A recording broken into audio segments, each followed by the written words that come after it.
When last we saw our intrepid LG QNED99 8K TV, it was in pretty bad shape. But now we have a replacement and it's time to put it to the test. Stay tuned because I honestly can't believe what I'm about to say about this TV.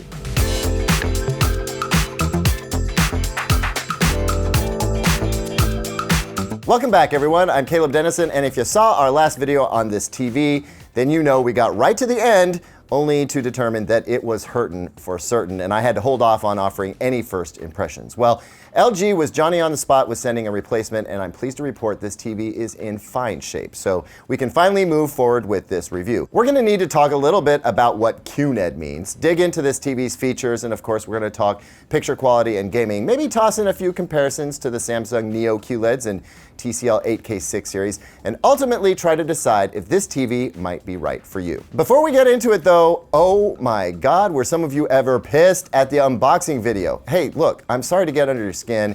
That was a tricky thing. We were humming right along through the setup, and then bam, we had some nasty screen issues staring us in the face, and it became clear that that TV was toe up from the flow up. I'm sorry, and also not my fault. I hope you can forgive me once you see this video. Can you? Let me know down in the comments if we can still be friends. And while you're down there, smash that like and subscribe button.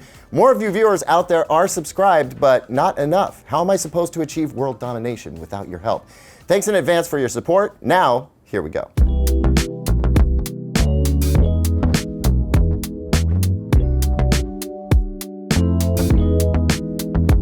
Before we dig into this TV, we have to talk about QNED, or QNED if you prefer. There's just so many acronyms these days, and I just like to go with whatever's easiest to say. Besides, every time I say QNED, I think of Flanders from The Simpsons, and I get a little chuckle out of it. Anyway, for those of you maybe confused about QNED, here's the story. Before LG made its TV lineup announcement back at CES 2021, most of us in the TV biz understood QNED to stand for Quantum Nano Emitting Diodes. It referred to a potential future TV technology that Samsung Display is rumored to be working on, which would eliminate the need for LED backlights or OLED compounds for an emissive display that would have perfect blacks like OLED, but killer brightness and no chance for burn-in.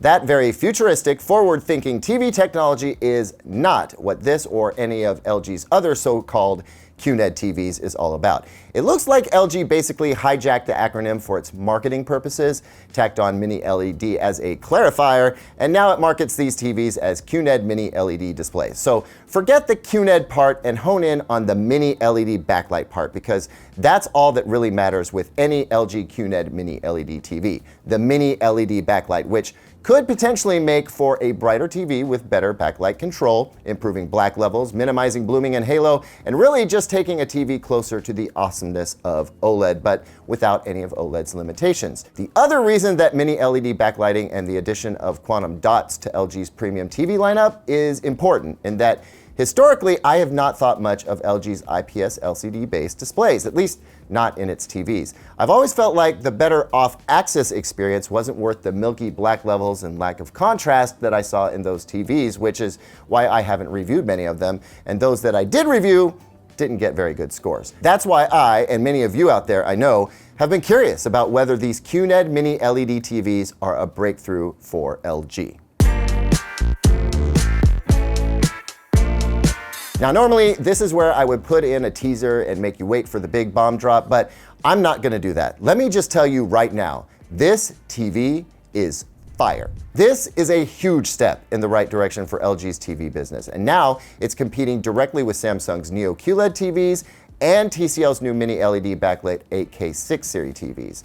Now that I've given up the goods, it's time for me to back up that stance, and don't think this TV is perfect either. There are a few negatives as well. So, let's get into it. A quick word on WebOS. Yes, it has been redesigned and it looks better than it has for a long time, but dang it if these smart TV systems aren't starting to feel like one big advertisement. In fact, I wouldn't be surprised if at one point we might have to pay a subscription fee just to get an ad-free version of our smart TV interface. Anyway, just as with LG's OLEDs, I feel like the navigation is a little sluggish. This mostly makes getting through the TV menus a little tedious, but most folks don't have to do a ton of that, so I'm not gonna say it's that big of a deal. More of an annoyance for me as I make a million settings adjustments throughout a TV review. As for sound quality, this TV is not bad. I like the TCL R648 a bit better. It's more balanced and doesn't sound as boxy, but this TV does sound respectable in its standard audio mode.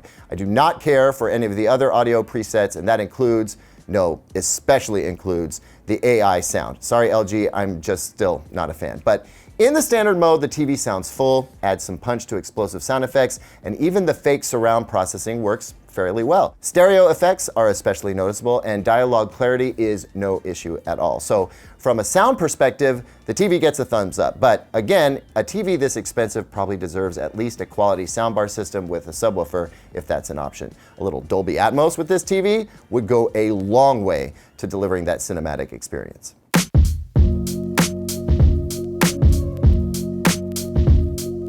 Now let's get into some picture quality stuff. For this review, I did what I normally do with LG TVs, and I chose the ISF Bright Room mode for SDR content and the Cinema mode for both HDR10 and Dolby Vision content. Now, normally I would go with Cinema Home because it's a bit brighter out of the box, and that might make more sense for most people. But as we've discovered with the OLED TVs we tested, Cinema Home forces on cinematic movement, which is a form of motion smoothing that I personally can't stand. So I go with Cinema mode, then you can change the color temp to warm 30 to match Cinema Home if you want, and True Motion is turned off by default. Yay. Either way, both modes put the LED local dimming setting on low by default, and that's going to be really important later, so remember that. Now let's get to some numbers, specifically around peak brightness. I did make some 2-point white balance adjustments in SDR, HDR, and Dolby Vision, and there wasn't a ton of work to do there, but I did manage to get some more accurate color measurements after I did. Still, I'd say the out-of-box settings were acceptable, if not quite as accurate as I've seen with, say, Sony TVs, which are notoriously accurate out of the box. Anyway, the pre-calibration and post-calibration peak brightness numbers weren't all that different. About 30 nits were lost in HDR, but this TV can pull off just over 1600 nits peak on a 10% window. That's very impressive, but here's what's even more awesome. The TV pulls off that peak brightness across all picture presets. So it isn't as if you have to go into standard or vivid mode to get that performance. It's available in Cinema, Cinema Home, Game Optimizer. It's awesome, and I love it. And I honestly can't recall a time I saw that being the case with any other TV. So you can have accuracy and the best peak brightness for HDR. You don't have to choose between the two. That's fantastic. I want to talk a little more about the brightness of this TV in a moment, but let's dart to the other end of the spectrum and talk about black levels, because frankly, that's where LG's IPS TVs have suffered the most, in my opinion.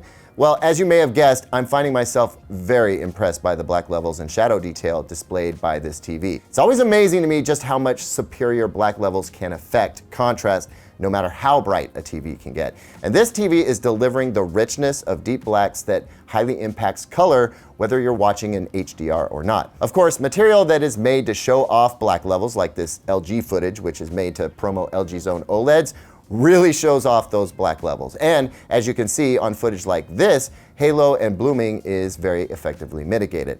That would point to effective use of the mini LED backlight system, but not everything is perfect with this TV's backlight. As part of my testing, I watched the notoriously difficult to display Ozark on Netflix, which is delivered in Dolby Vision. On some OLEDs, this show is so dark you really can't watch it in anything but a completely black room.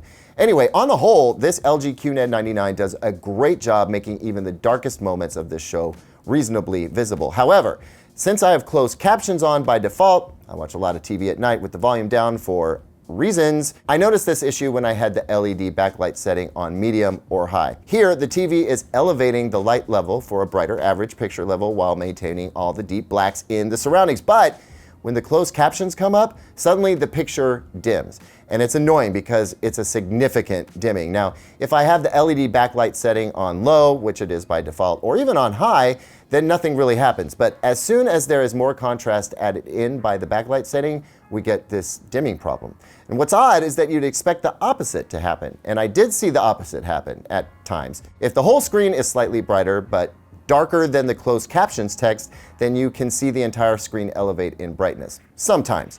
And that's more typical. Now, I was able to duplicate the issue in other really dark scenes, but to be fair, it was a rare occurrence with most of the content I was watching. And frankly, I like the TV's performance best with the backlight dimming setting at low anyway, where it's a non-issue. But this is an error that may need to be addressed by LG. I think it can be addressed, it just needs to be looked at by the engineers, and then hopefully we see an update come along that takes care of it. Wouldn't it be interesting though if this was done on purpose to try to avoid the closed caption text from elevating the whole picture? This just goes to show, I think, that mini LED backlighting may be more difficult to control than most of us think.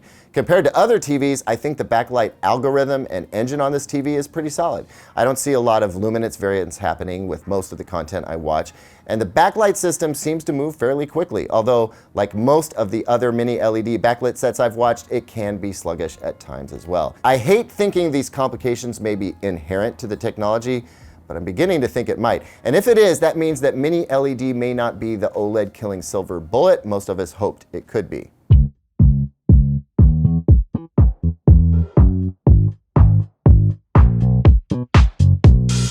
So if I'm going to wrap up the brightness, black levels, contrast, and backlight control evaluation, oh, also we got a pretty clean screen too, very little dirty screen effect, I'd say it's better than most conventional LED TVs, but it doesn't reach the perfection that I think we'd hoped it would. To be fair though, I'm being extremely nitpicky. When I just sit back and watch this TV, I'm extremely impressed. It's gorgeous. Color looks rich, deep, and vibrant. Motion resolution and smoothness is solid, even without motion smoothing on. And the contrast is fantastic. And that peak brightness is put to excellent use for both average picture level brightness and HDR highlights.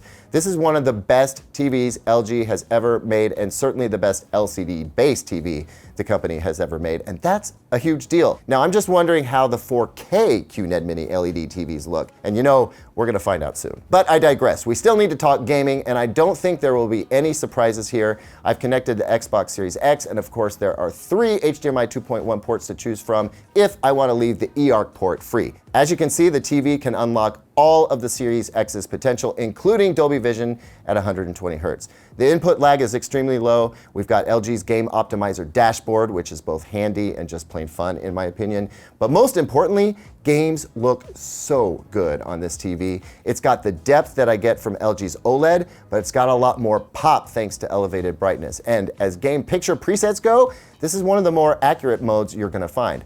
Just one more indication that LG really is serving gamers in a big way. And hey, when 8K gaming becomes more common, this TV will handle it natively. Which brings me to another point we have to discuss, and that's the resolution, performance, and price consideration. I've said it before, but in case you missed it, 8K resolution is probably not necessary on a TV of this size. 8K content is scarce outside of YouTube videos. Like, you don't really need the 8K, but if you want the hot rod performance capabilities, most manufacturers are saving their best hardware for their 8K TVs. You want the best TV performance? It's probably going to come with an 8K screen, and that's just how it is. Or is it? I think the question is, how well does, say, LG's QNED90 stack up? How about the Samsung QN90A, which is also mini LED but just 4K resolution? And where does TCL's 8K6 series fit into this? Well, I think some Versus videos will reveal a lot more, but where the TCL R648 is concerned, this TV is clearly much brighter, so it delivers more pop. And as for the QN90A, well, to be honest, it's been a while since I saw that TV, but it does have comparable peak brightness, which makes me wonder how the Samsung QN900A, the 8K version, fits into all this. Lots to consider when it comes to value for your money, but there's no doubt that the LG QNED99 is an excellent TV and the best LCD-based TV I've seen from the company yet. I highly recommend it and think it deserves to be on the short list for anyone considering a high-end TV. Thanks as always for watching, everyone. What do you think? If you're on the fence about the LG QNED Mini LED sets before, where are you now? Let me know in the comments. Don't forget to like and subscribe, and here's 2 other videos I think you'll like.